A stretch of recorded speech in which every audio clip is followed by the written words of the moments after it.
So publicly, like you touched on it, a lot of companies will publicly say that they're not using AI, but behind the scenes there are.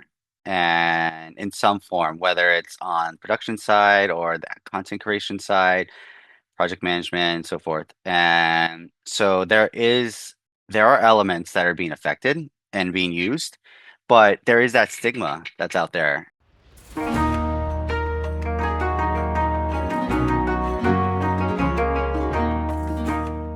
Welcome to the Pixel Retentive Podcast, where we unpack the messy, beautiful intersection of creativity and business with the artists, marketers, and founders shaping our culture.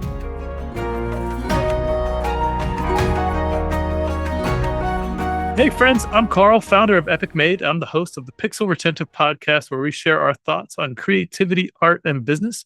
Past guests include Debbie Millman, designer, author, and host of Design Matters, Tim Thompson, founder at RevThink, and Fred Seibert, legendary producer behind Adventure Time and The Fairly Odd Parents.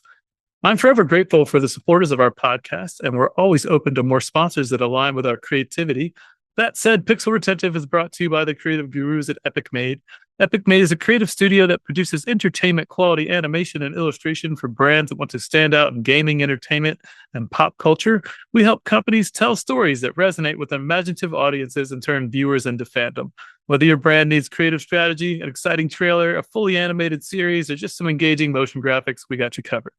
Visit epicmade.net and let's collaborate on your next creative campaign. All right. So with us today, we have James Marcus. James, welcome to the show.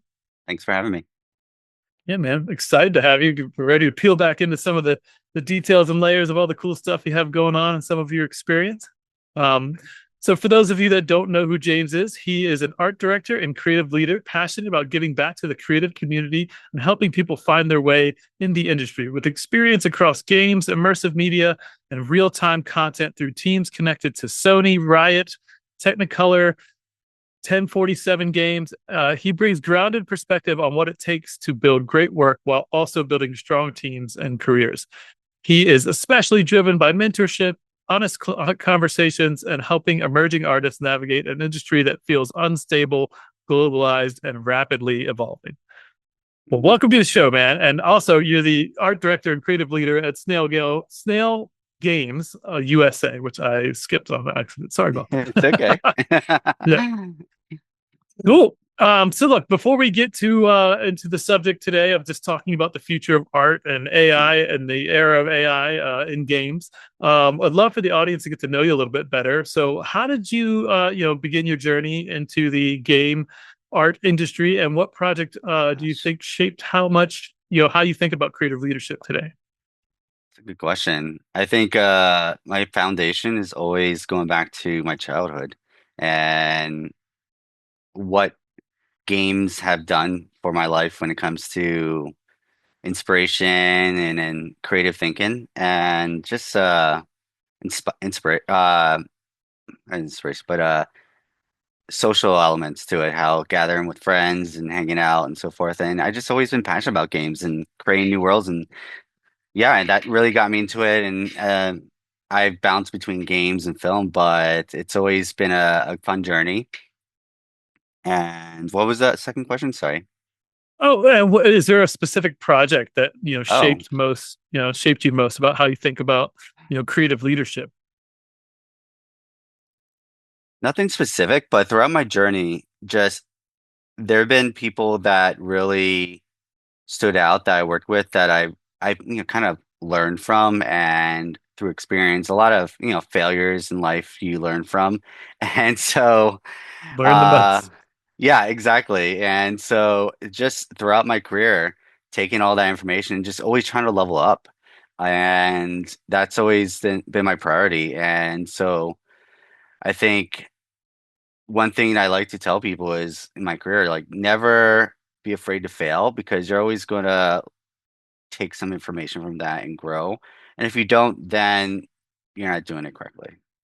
Yeah, I mean, I say that more or less to people as well. It's like if you really care about what you're working on, what you're doing, and you put your best into it and still fail, you're absolutely always going to be learning things. Like there's no Right. way. Like if you dumped your whole self into it and you really cared, you're gonna see the things that went wrong, and you're gonna adjust, and next time you try, you're going to inevitably do better, or at least Right. different, right? Like, and if you do different enough, you start to see patterns, and so you just keep Exactly. trying. So And then with like, regards to your question on leadership, like just seeing people that I worked with, leaders that how they communicate, and then combining that with a lot of things that I integrate into my communication style and seeing what works, and that has kind of evolved over times, but and it's always evolving. So you never know everything. You're always yeah. growing. Well, look, and nothing ever stays the same, right? And that's sort of Right. what we're talking about today, right? Like the Mhm. future of game art and the world we live in now. Got a lot of friends that are, worked on amazing movies and video games, and like been concept artists that like have just like made a huge name for themselves and done amazing work over years and years and years, and have seen their revenues just literally just fall off in the Yeah. past 2 3 years, as it's become easier and easier and easier to just generate ideas based, oh, I got this, what about a creature with wings and blah blah, and you punch it in, and it doesn't necessarily make great art or anything super amazing, but it's Yeah. also like it's a really fast way to iterate and concept things that was never available for. You needed someone that was at least really good at Photoshop to like grab a bunch of things and smash them Right. together really fast. Yeah. And that's just like baseline, Yeah, exactly. And I think with that, like these are tools. I You try to think of it as like the Industrial Revolution in the U.S., how that was a major disruptor in the industry, and people came out of it. There are new jobs that came out of it. There's certain jobs that were obsolete. We're in a Yep. similar situation, just human wise. We're not able to evolve as fast, so it's kind of frantic right now. Yeah, it's even faster and even more disruptive Yeah. than the Industrial Revolution, I would argue. But you're Mhm. absolutely right. Like every time there's a giant technological advancement, many jobs go obsolete and new jobs are created. And Yeah. change is hard. No one really likes change, especially when it's not something they wanted.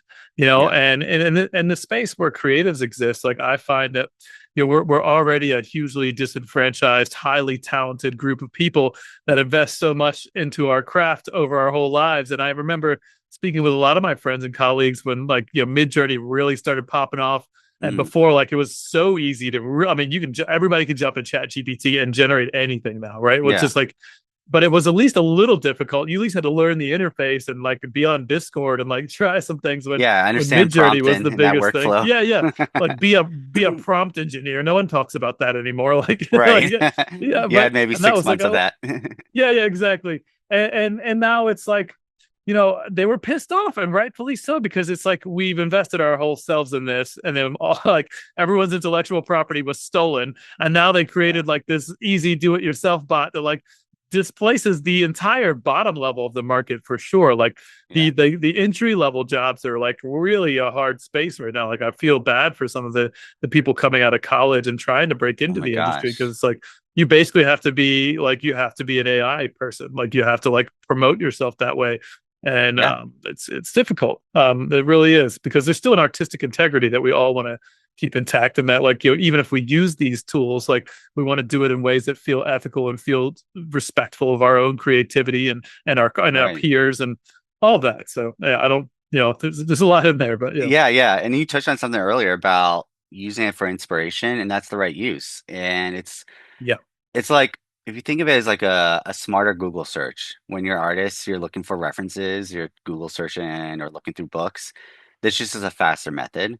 And yeah, it's hard, it's easy to kind of dive into that and go, oh man, this is really good, and just move forward with that. And you just got to tell yourself, no, you got to take elements from that, and then use your creative sense to kind of like build upon it. If you don't, then I mean, that's your fault, but there are people that, it does allow people without creativity to kind of visualize their ideas too. So it allows a lot of people to kind of get into spaces where they weren't able to. There were roadblocks before. yeah, it does. I think in a lot of ways it helps people that had shortcomings and disabilities as well. Like Mm, I know, like the AI chatbot side of things, I deeply use it. I built a whole setup on my local computer so that I could do things that I'm I'm highly ADD, highly creative, and I have a billion great ideas. And I'm running a company and a nonprofit and a business, and I got my Yeah. all my live streams. But like, it's helpful to have something that helps me kind of organize all the things, right? So like, Yeah. there's some power there, and it does, on the visualization side, on the generative side, like yeah, I think I sort of missed the point on this earlier, but like people were pissed off that they'd spent 20 years developing this craft Oh, and of becoming course. absolutely amazing and feeling like they curated and created this magical ability. Like when you see good handcrafted art, like it looks like magic. Like the idea that Yeah. someone could take that from their head and make this with pencils and pens and whatever their medium may be, and now it's sort of like been demysticized and like commoditized to like, anybody can do that. But look, I made one too. Like, Yeah. It's like like they hit the dinosaur button, it's done. yeah, it's just it's insulting.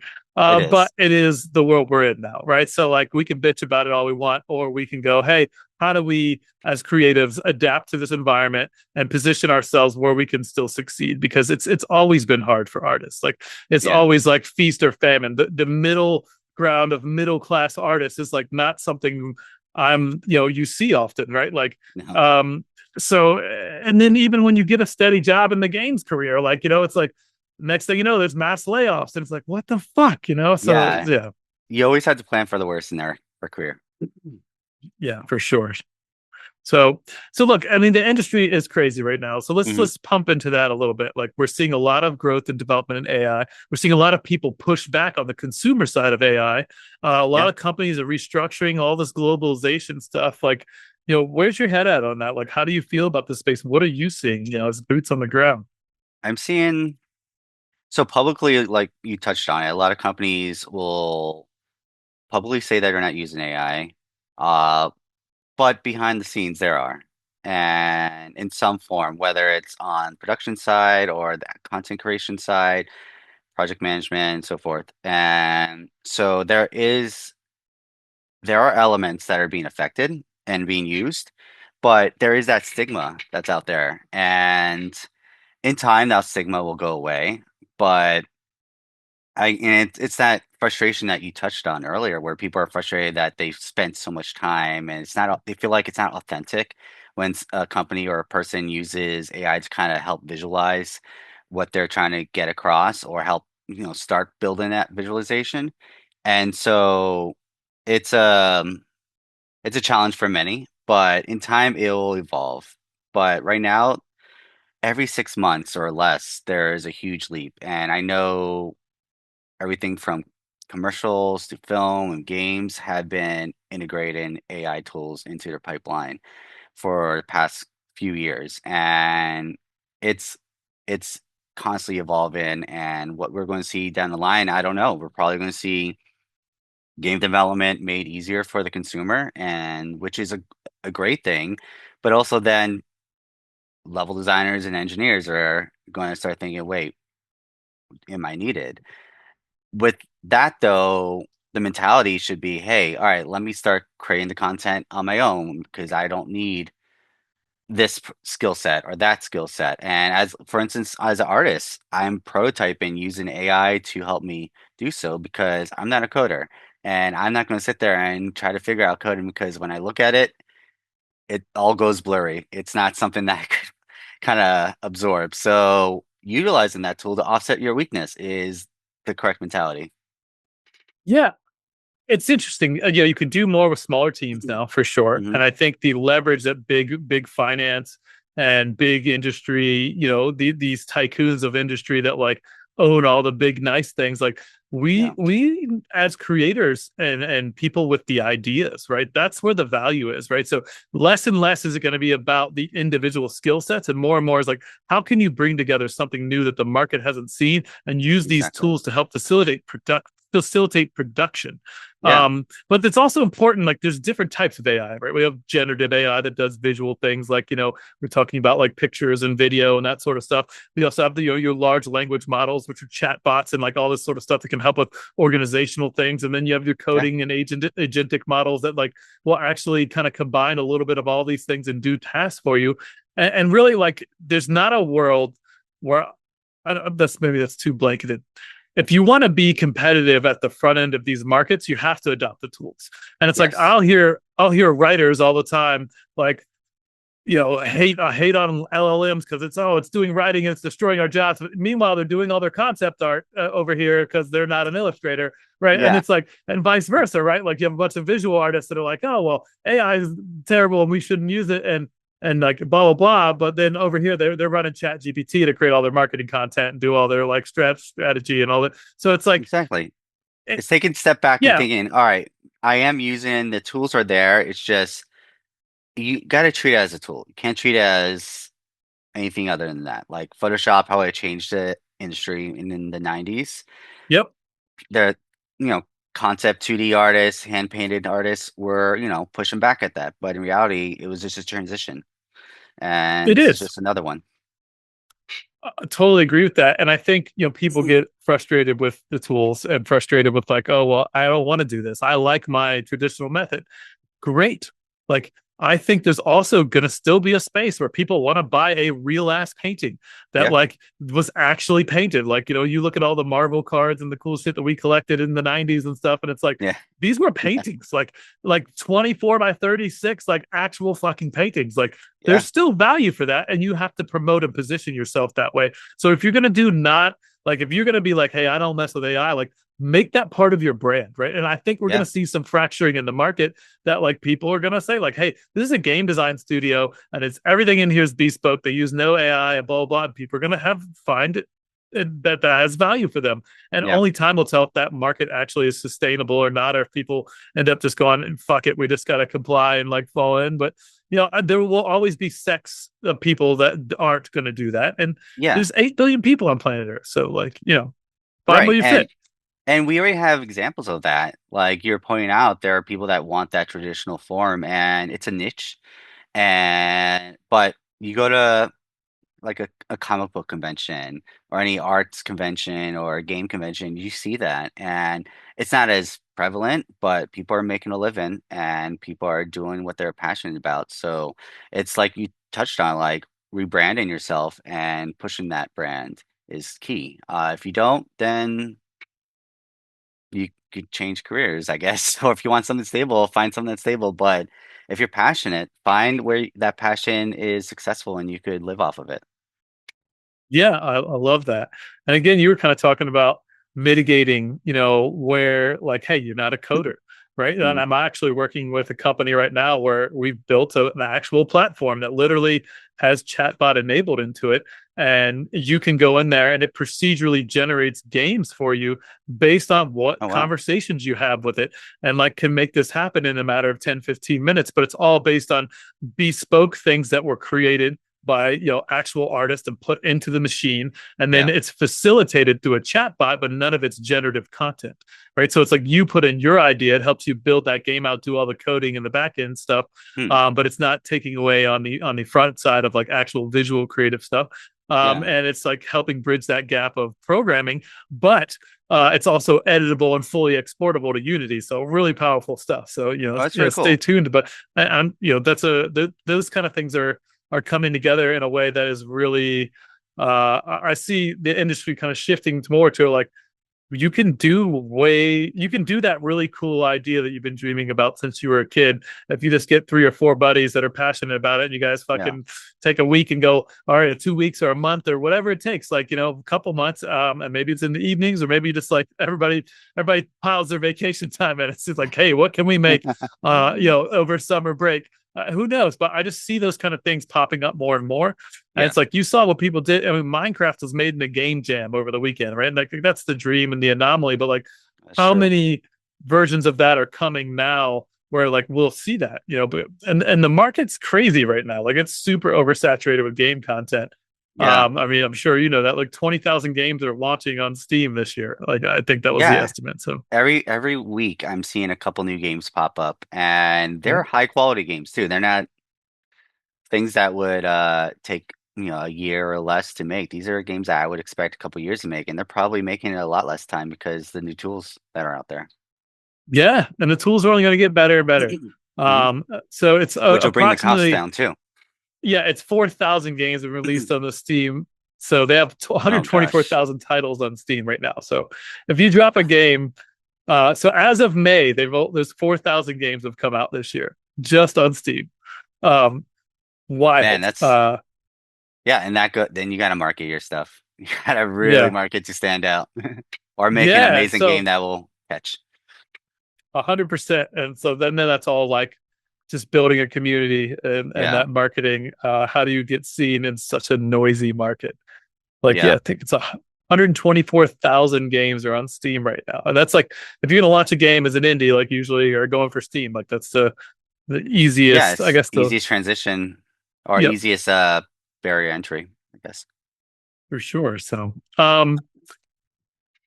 what do you think emerging creators could do to position themselves to stand out in this marketplace? Do you have any thoughts on that? Hmm. I would say find ways to utilize the tools and promote yourself. That's something that I see a lot. I do a lot of mentoring on the side, a lot of resume and portfolio reviews. And the key thing that I see, or one of the main things I see with people, especially fresh out of school, is the lack of promotion. Uh, Push your brand and think of it as a brand because if you don't have that visibility, you're not going to stand out. No one's going to know who you are. You're not going to get your foot in the door anywhere. So if you're a content creator, show dev diaries, show the process, and just post daily on platforms like LinkedIn or any social media like Facebook or whatever, or Instagram. And you're going to pick up a community. It's going to be slow, possibly, but it'll start picking up. And just constantly output like you already know this, like the more content you create, the more your brand's out there. So it's just with that mindset, you got to continue doing that. Yeah, I love that. So, one thing that I had to do was I started this business as just a creator myself, doing animation, illustration work, design work, Mm, and I realized very quickly like I needed to fall in love with designing a business, and not yeah, just making great creative and doing things that like I the work itself was no longer my job as this business grew. And I yeah, realized that like the only way to do that is like I had to lean into this business side of things. And like you said, building a community, doing things, like this podcast is huge and helpful for like just building community and getting out there yeah, and having content to post and building establishing brand authority. And that, like, hey, actually know what I'm talking about. Like, here's 100 episodes to get into like all the things that we talk about and know, from yeah, my perspective and things. So that kind of stuff is important. So not only do you have to love the game and love the craft of making your game, yeah, but showing all the behind the scenes things and building a platform and building the things, putting the things out there to allow people to kind of just root for you and get behind you and like, oh wow, they're doing cool stuff and get anticipation for the things you're creating. So yeah. And you touched on something very interesting, that transition from content creation to more business mind. And mm, a lot of people have that a challenge when transitioning into that space because as you grow, there are growing pains. And like you point out, like you grew to a point where you had to focus more on the business and then probably offload the content creation to your team or so forth. yeah. Was that a challenge or I want to get your thoughts on that. Yeah, it was challenging. So I mean, when I started the company, it was me and my wife's cousin, and we are just kind of Mhm. doing anything we could do. He was a coder, or he still is a coder, but and I did design and illustration, and so we were doing websites and building brands and doing anything Yeah, we could do, like to someone to pay us to do. As I grew the business, though, like I had to bring in more artists because yeah, I never found anybody that could do the business development side like I do. And now, I haven't touched production work at my company in like 8 years. Like I don't uh, do creative at all for Epic Made. I'm still, I still offer ideas. I still do a little bit of creative direction, but I'm not even the creative director anymore. Like I yeah, literally don't touch projects once they sign. And that's great because my team's remarkable. Like they're that's literally good. better than me in so many ways. And just, they're very productive and like they love this shit. And they are, very motivated, and we all kind of have an aligned interest of what we're doing here with the Yeah, company. So initially, it was terrifying to let any parts of it go and to delegate anything because when you do things and you're a perfectionist and you love the craft and like it's like you hold it right here and it's your baby and you're like, oh my Yeah. God, it's got to be exactly this way. And you do it 1, 2, 3, 4, 5, 6, and you can't have any of these variants. It's like, you got to let all that shit go. And you have to go, don't kill it. And you hand your baby to like this person that you're trusting, but you don't know, but You maybe have to like, trust your and you, team. and then try not to like just stand over their shoulder and go, hey, hey, hey, hey, hey. And it's Yeah. really fucking hard. It was a lot of just trust and a lot of like being okay with like little failures and developing a process and letting them grow into a bigger, better version of what you had, right? Like my creative Yeah. director Ross, when I brought him in, I brought him in originally. I think I started about like $200 a month, and he's just out of college. I was like, hey, I'm gonna give you like $200 a month. I just want you to like be here and like help out on some things and like, and then if we have more work, I'll give you more money. But right now, like we're just trying to make it work. Yeah. And and he was just scrappy with me, and now he's been with us, I think, 14 years, 13 years, Oh, and wow. he's my creative director, and like he is better than me at running projects. He's better than me at buttoning up all the details. He has a tremendous vision. Like he was terrible at graphic design when I met him. He didn't understand graphic design, and that was a Yeah. core part of what we sold, like understanding good typography and layouts and kerning and leading and like what fonts to choose and why, and I taught him all that slowly and steadily, but mostly through like, hey, dude, this looks terrible, but let me tell you why. Like this animation's Yeah. great, but like you brought the You leveled fonts them all up. in, like no, no, no, yeah, exactly. And I just slowly imparted my wisdom. I didn't expect him to be me out of the Hmm. gate. I didn't expect him to have all my experience. What I did expect him to do was to listen and to hear and to learn and grow with me. And now, Yeah. like, I very rarely have to correct anything. Like, it's so a lot of projects I don't even see before they go out the door because that's not part of our process. We have such a deep team of creatives. I have a art director, creative director, like design lead, animation lead, illustration lead. Like, they're all crazy talented. So Yeah. you just got to trust the process and be okay with like a little stumbling and growth. Like, growth is hard. Like, it's never perfect. Yeah. Yeah. And you're the age old saying, like, you're only as strong as your team. Like, that's true. Like, you also touch on something interesting that I'm seeing in the industry. There's always people coming in the industry that are extremely talented. And sometimes, as someone who's been in the industry a long time, you're like, you kind of get jealous because you kind of go, I wish I had those skills, especially coming out of college. Yeah. But bringing them on and teach them other skills when it comes to like working within a team or like your creative director, you taught him graphic design and leveled them up, and you got to trust that they are going to grow and then get into the point where you are happy with them, but also stand back and not, like you pointed out, hovering, because it's so easy to do that, especially as like a mentor. Like you don't want to do that, but sometimes you, yeah, your gut is like, I just want to touch this and change this, but you can't. Yeah. And it ends up being a waste of everyone's time, right? Like the Yeah. culture starts to feel terrible because they feel micromanaged. And nobody that actually cares about their craft and has respect for like what they're doing wants to be micromanaged, right?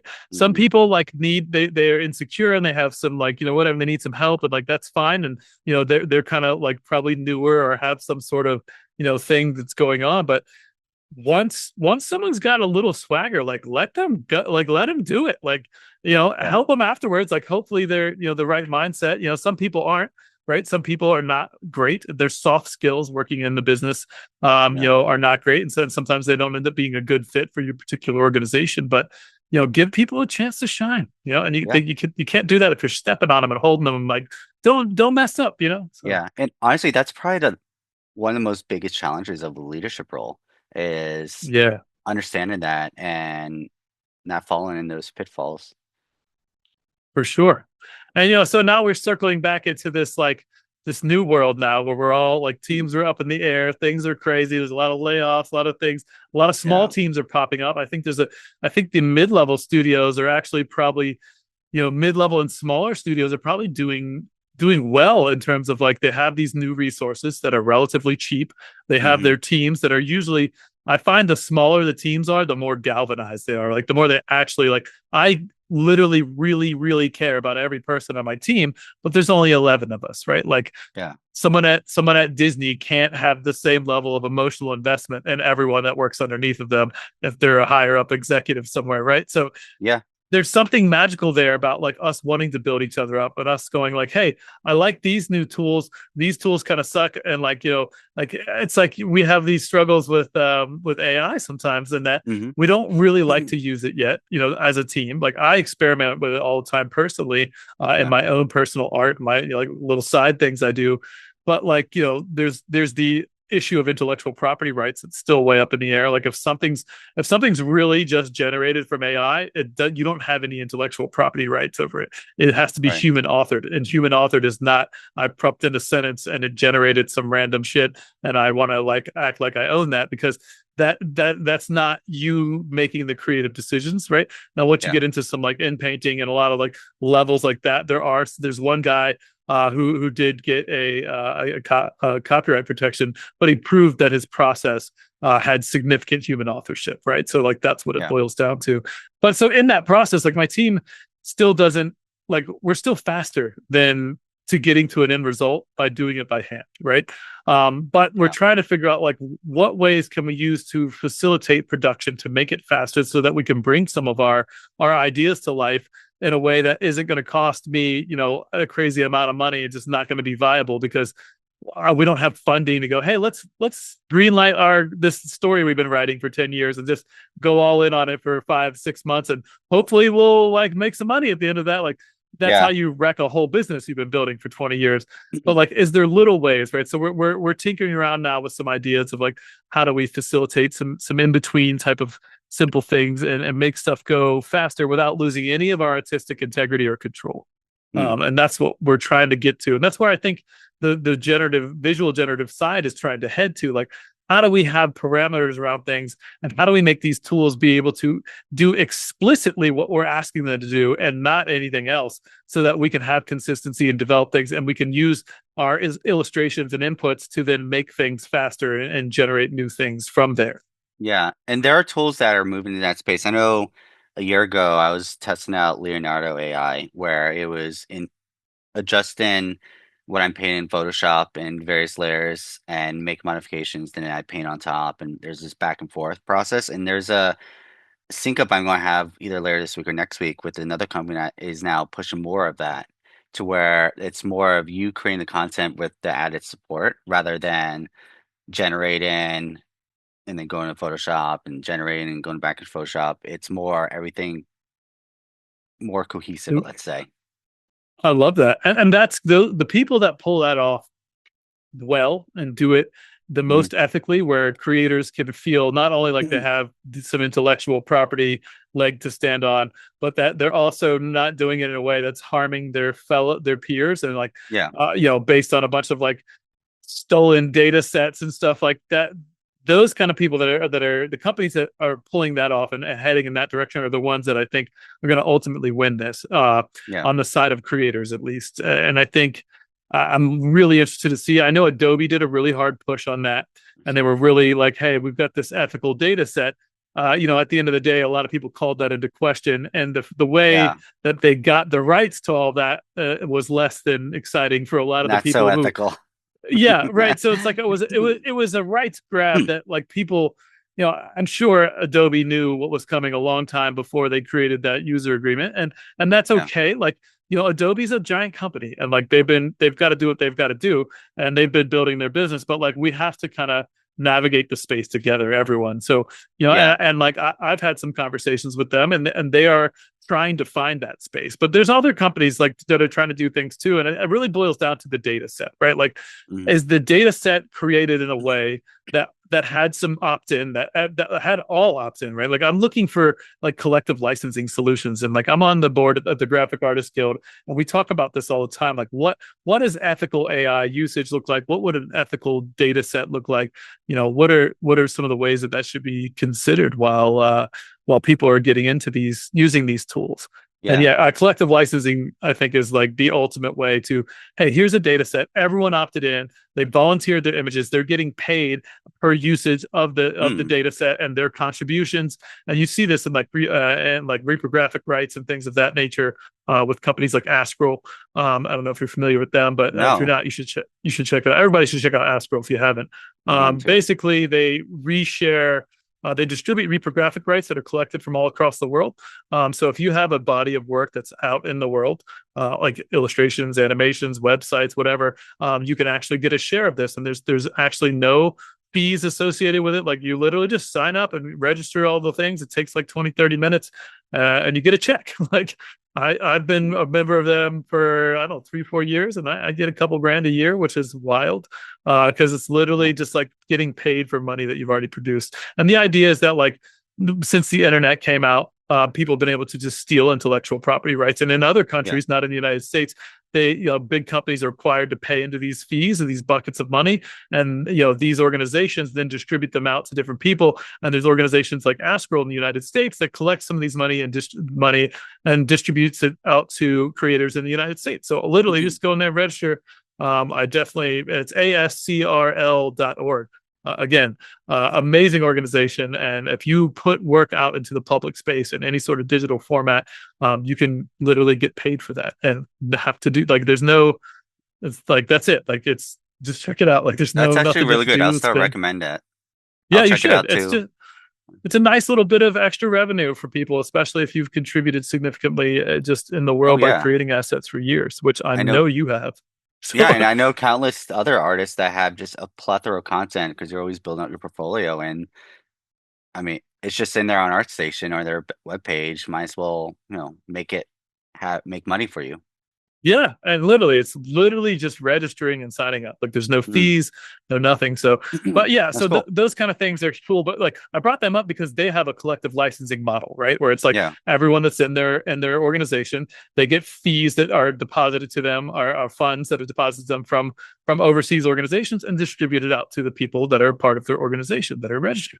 So it'd be that's the great. same kind of concept if someone was to do a collective licensing agreement for a data set. So then you have an ethical Yeah, data set that's like, hey, I contributed 1,000 pieces to this, and my fraction of whatever their monthly licensing fees to their members are is X, and I get that piece, and bam. Look, it's not going to replace $100,000 salary, but it's, the world's changing, and these yeah, are ways that you can do things. And then, like, it's just little pieces, right? Where just all the little things that help. So yeah. That's great. Something I want to discuss real quick is we were talking about large companies like Adobe building up their kind of library of content that will yep. feed into their LLMs. Um, as we start evolving, I'm my gut feeling is we're going to see those large companies shrink where we have other smaller companies move into the space. Where there'll be more competition when in the past where it's been more like you have these big conglomerates that will control everything like Adobe, Microsoft, and so forth. And now the tools are cheaper, the process is cheaper, and you have these smaller upstarts that will start moving into these spaces that will take some of that market share and probably create really cool, interesting content. And that competition will also probably push more, I would say, more creative ideas and more pushing the boundaries in different spaces rather than playing it safe, which we've been doing for so long. I totally agree. These companies have been able to thrive because they have so much leverage, right? They've been able Yeah, to go, hey, well, we have all this money, and we can just buy out the things that are good and bring hmm them into our thing, and we don't have to innovate that much. We just buy the innovation, right? Like, yeah, and they've been able to rest on that. But as we get to the space, like, the internet have provided us a lot of resources to be so productive and do so many things, and smaller companies could do more. That was what happened. Like, but bigger companies yeah, can do more too. But now we're getting in this space where we have these tools, and smaller companies can do so much more. In fact, like, I see that there's less and less incentive for us to sell out to these bigger companies, or for us to go, hey, well, we need to take your money, and then you get to tell us what we can and can't do, yeah, within the guidelines, like, and thwarting our creativity in a lot of senses. Like, I hear a lot of people complain about, like, well, we wanted to do this, but our funders were like, well, we can't do that because of XYZ, and it's too risky or too controversial. And that just sort of, yeah, like, waters down the culture, waters down the innovation, waters down the risk. And, like, if you're small and you can take bigger risks, you can be more nimble, you can pivot along the way. yeah. So I'm just excited to see how that manifests in the next few years, as, like, this, like, hype cycle kind of adjusts and people start to embrace some of these tools for, like, the good things that they can do. Like, yeah, a lot of this Yeah. stuff started in bad spaces. Like you'll never hear me say that like it was okay that these people stole everyone's intellectual property and fed No. into these machines without Yeah. compensation, credit, or consent. Now, on the other side, like we're here though. They're not like I know all too well that capitalism's not going to let AI get shut down because somebody's upset that their shit got stolen. Like that's just Yeah. not the world we live in. So how do we navigate the space in the way that feels best possible, and then leverage these tools to empower ourselves and our friends to do as many of the amazing things we always wanted to do. Like Yeah. uh, Pandora's box is open. You can't do anything about it. it is 100%. And because we're both lifelong gamers, and we talked about this a bit. I do want to take a little pivot here. Um, 40 years this year since The Legend of Zelda launched, and I know we talked about this a little bit. Oh, And it's like, why do you think that Nintendo has been able to protect this amazing concept and this sense of wonder and longevity? And what can we learn from the magic of Zelda and storytelling and this immersive, like it's still exciting every time. yeah. I've never not bought a Zelda when it launched. Like my whole life. Like Yeah, I've same. played every Zelda. As soon as it comes out, I'm buying it like immediately, and I'm taking time off or whatever else I'm doing. And I've never had a bad experience, right? This is probably one of the most pinnacle games franchises I've ever played. And I've played lots of them. I love God of War. I Yeah. love Metroid and Mario's and Mario Kart. But yeah, something about Zelda, just like the magic is there. They have a really strong foundation. The story it hasn't changed. Even though Yeah, certain themes have changed, that foundation hasn't changed. And whether it came from 2D form, top down to 3D, what Nintendo it's something about Nintendo where they're always pushing the boundary when comes to creating something new, but keeping that IP authentic. yeah. And so with Zelda, there's been constant iterations, and Nintendo's always pushing the boundaries and like trying to push things a little differently. Like what was that? The Wii version. The I forgot the name of it, but it was kind of like a Skyward painterly Sword, effect. Yes. where you had the And sword and the shield, and you're like, oh, dude, I right. was in And it, bro. I'm just just chopping implement it. that mechanic. It was, It it was was so cool. I loved it. A lot of people didn't like it, but just being able to take that risk. And then another thing, like Wind Waker, people hated it when it first came Oh out. my god, It was one of my loved it. favorites. And but Yeah. now you go back and people are loving it. And so it took Dude, time. that one puzzle where you had to close the thing to like stamp the map, like, and Hmm. I couldn't wrap my head around like taking, like, I was trying to fix the thing in my head, and then it's like, oh, you close. I think I actually just looked it up eventually after like Yeah. 6 hours of not being able to figure it out, and I was so impressed by like, no, you just took that out of the game into like real life, and you had to close your 3DS so that like it made the thing. I just thought it was an It's amazing little great. thing.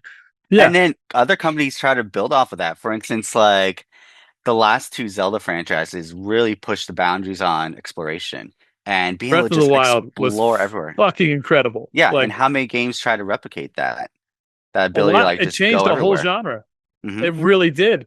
And it's like I never played a game in my life where the boundaries were not like programmed into the game. Like, Yeah, oh, you can't go over there because like they just like there's an it's invisible very wall, linear. or and yeah, it's like no, you can't get up there because you will never get enough stamina, and there's nothing up there. Like Yeah, it's like you can't go over there because the gap is so far and so deep, you just fall off the map. That yeah, makes sense. Like it was so cool to have this giant thing that like if you could see it, you could go explore. Like and getting yeah. all the way to the top of like the castle in the middle of Hyrule was like, and then having a little secret up there, like you got a little Right. Kuruk up there. It's like The I thought needed that. Like I process. needed that reward of like I want to go all the way to fuck up there, and oh look, a little Kuruk. Let's go. Like Yeah, there's a purpose behind it, and that's another great thing because you have amazing designers that think about that. There's so many games that you do that. You push and kind of grind to get to that point that you really want to get to, and then when you get there, there's nothing. yeah, Um, so Nintendo is just which is the worst. amazing. It is. You can get frustrated and you just don't want to leave because you put all that effort to get up there. And so you're A kind of hundred in this percent. weird situation. And it's like, Palworld. My wife and son and I have been Mm. playing this like a bunch, and I love it. And we just picked it back up recently, just just for fun. And it was so heavily influenced. It's like obviously if you Oh yeah. smashed Pokemon and Breath of the Wild together, like you add in some guns, like you have Palworld, which is Yeah. but it still feels unique and it feels immersive. It allows and now you have some world building and so I guess it's like Fortnite meets like Power World and or meets I don't know, and it's its own thing, right? They just took a little bit of cool things from a bunch of games and made it into its own thing, and Yeah. I respect it, and I think like there's so much cool things that are like bubbling up in the gaming space, and these breakout ones like that are amazing. Like no one heard of that studio before they made Power World. Like at least I Oh hadn't. yeah. Uh, No, they and so weren't really big. And another games that really blew up and has been just slowly growing into something new and it's getting better. No Man's Sky. Like from day one to now, it's just night and day how it's evolved. And that game keeps going. And I don't know if you ever played it, but they just added a um new feature when it comes to battling with other players and creating these like little like Pokemon style battles. And it's just really cool. it's going on my wish list. Yeah, I highly But recommend it. I started when it first came out, and then I want to get back into it. It's just usually my son takes control of the console when he yeah, gets home. I love it. Oh yeah, yeah. I only game on the PC now. Actually, it seems like other than Nintendo, the consoles are just sort of going away, right? Like you have all these Yeah, apps now. Like you get your PlayStation app and your Xbox app, and I can play pretty much anything I want on my PC anyway. So like at my yeah, PC, I have a 5090 RTX. Like why the fuck would I play on Xbox? Like it's true. you know what I mean? Like and I have a 49-inch parabolic Samsung monitor. Like what am I? Why would I play video games anywhere else? Like Yeah, and you and can always stream it to your obviously, TV if you want. You want to sit on the couch, go for it. yeah, exactly. So yeah, it's just it's interesting, but I do think like Nintendo's got such good IP that like they Hmm. might continue to be able to just stick on the console and be like the last real console. I was like really surprised, I should say, when they put Mario that there was like a Mario Kart on the phone, and I didn't really like it for some reason. But Oh like I was yeah, really I had a Mario running game, like a side yeah. scroller.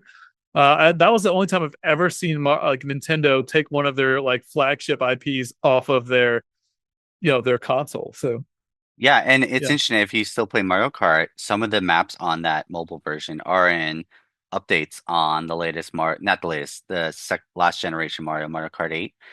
Oh, okay. And so they kind of combined the two or merged them. But yeah, I think they were just testing the waters, and that's what We're Nintendo does.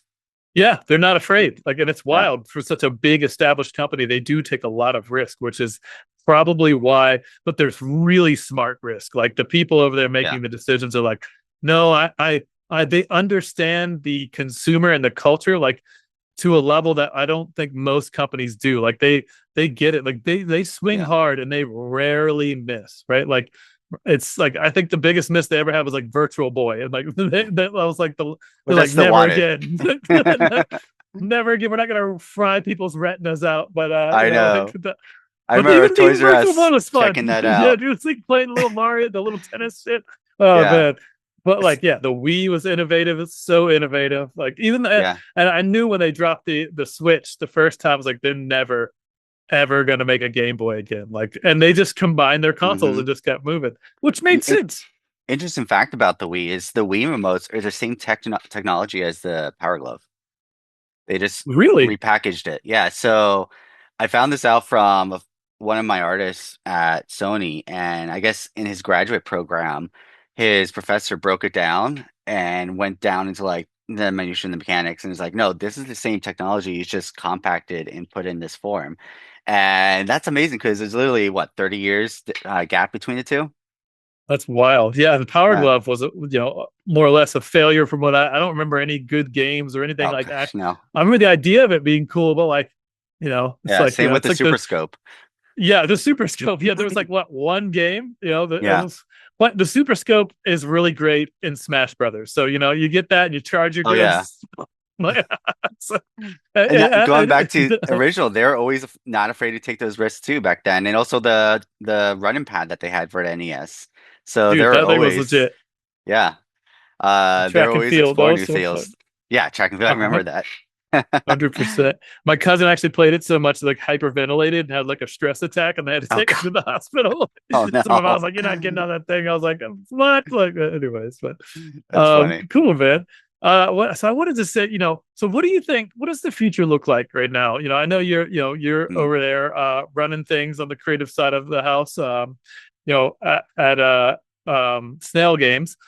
So like what does the future look like there? Like what is there anything you can talk about that's in the pipeline or any kind of cool stuff? And it's okay if like everything's sort of under lock and key, but Yeah, it's NDA'd a lot of stuff, but Snail, I could say this, Snail has a lot of IP, a lot of IP that has been around for a long time that players are passionate about.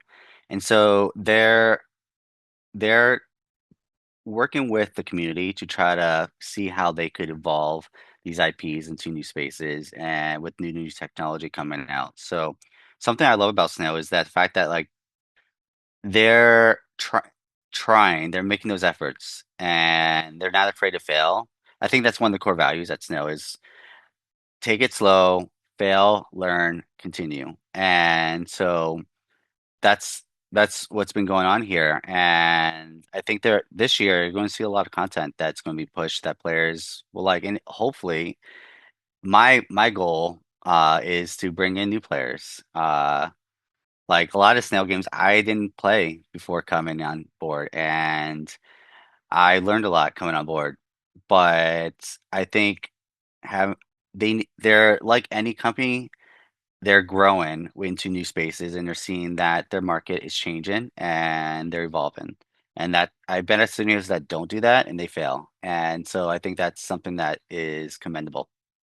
I love it. And obviously, Ark Survival is an epic game. I've played Yes. probably too much Ark. I didn't realize there was all these DLCs. I'm just like There's a rolling through the ton and they're page now. still releasing them. Yeah, dude, it's a killer game. Like, what a cool idea. Just like, hey, let's like have Pokemon, but like dinosaurs. And Yeah. I mean, more. I mean, it's obviously different, lots of variations there, but then build your world up. And obviously, Palworld ripped off a lot from Ark, Yeah. and their whole idea too. Yeah, I never seen this Ronda Rousey Tai Chi panda, but like now I'm fascinated. Yeah, it's Killer.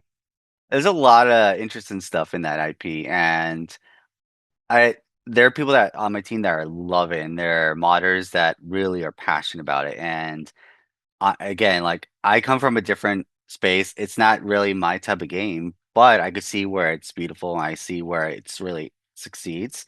And I Yep. rely on those people on my team that are just have that strong passion and that knowledge to really help me when it comes to developing. And so there it's the passion is there for a lot of people. Love that. Yeah, Yeah. man. I had no idea there was an animated series of Arc too. This looks I didn't know awesome. either until coming on board. Oh wow. Yeah, I gotta Yeah, check that out one of these they've days. been So growing I their bet IP. hell yeah. Cool, man. Well, so and for those creators out there who are, looking to break into the game studio with space and like work on games, Mm. what are criteria to use to evaluate like vendors or subcontractors when you bring people on for animation or illustration, that kind of stuff? And is that even something you guys do over there? Yeah, I mean, every studio works with some sort of vendor, whether it's their internal teams that are overseas or external co-developers or whatnot. I think the key thing is testing the water. If you don't know the vendor, test the waters and give them something small and see how they work. And if they work well and they could adapt and mesh well with the team, then you start growing that relationship. Uh, for instance, like one of my favorite vendors while at Sony was XAC. It's a Chinese firm, and they were amazing at adapting, especially on the art style that we had at the time, which was very challenging. And so they're probably one of the top vendors I would always recommend that and Devoted Studios I know are really good. And there are certain studios I know that they could handle the job, and then others that I don't have the experience or less confident. So just if you're bringing on a vendor, just test the waters early. Don't offload everything onto that vendor because they can't handle it. Then you put yourself in a weird predicament.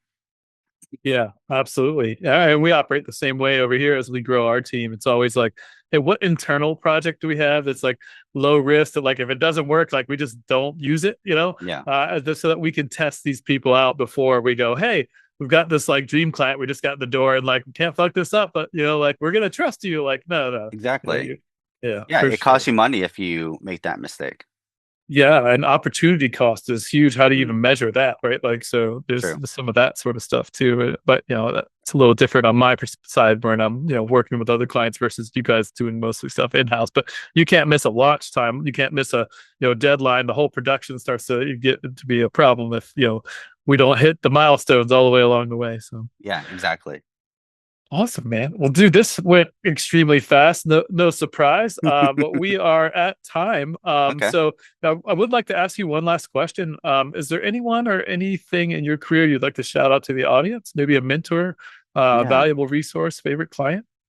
Um, I've had a lot of mentors, but someone that really stood out in my career wasn't really in a direct mentorship, but I looked from a distance as he was my boss and I understood I don't know, so but I watched how he worked was at Blur, working with Tim Miller.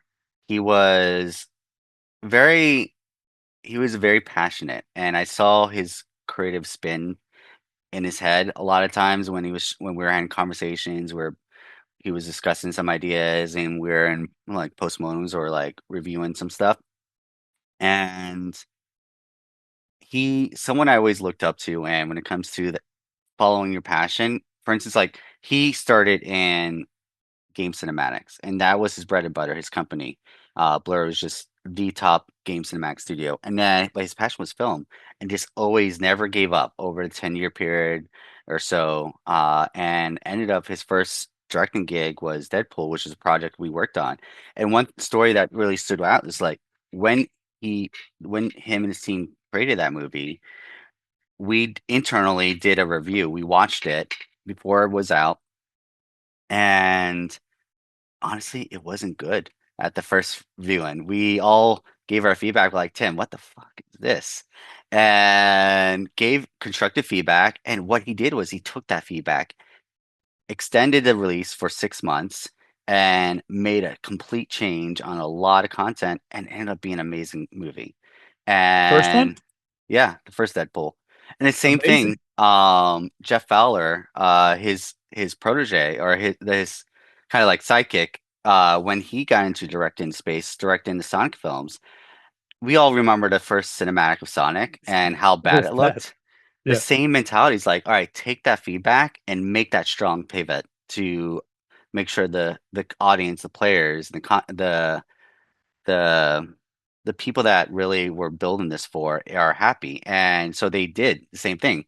6 months later, a new Sonic came out, visualization, and the movie came out and people loved it. And now he's working, I think, on his fourth one now. Yeah. I So mean, they're crushing it now. It's like yeah. a legit movie franchise that's going incredibly well. So like the leadership at Blur, Tim, Jeff, and them always had that mentality of take direction and pivot. And it's I always go to that to for inspiration because I try to instill that in how I work. I try not to take things too personally. I try not to get so deep in the weeds to where I can't get out of it. You need to take a step back. You need to listen to your community. And if you don't, then you can't build your passion project and expect to make a lot of money. You're building for other people as well. Yeah, absolutely. I love that, man. And cool. So, and I Yeah. think, big shout out to LinkedIn, which was where we networked and met. Like, Yes, it's thank you, LinkedIn. LinkedIn, being a platform that, while is a lot of things and very busy and full of insanity, and as expected in any kind of business marketing Right. networking platform, it still creates great connections. So, thank you, LinkedIn. Yeah, So yeah, it was a pleasure connecting with you and having this conversation. I had fun. likewise, man. I really appreciate you taking the time. So we've been Same. talking with James Marcus, and you can check him out at snail.com is where the game studio is that he works for. But if listeners want to follow up with you directly, where should they go? I would say go to LinkedIn. I'm probably I can't speak now.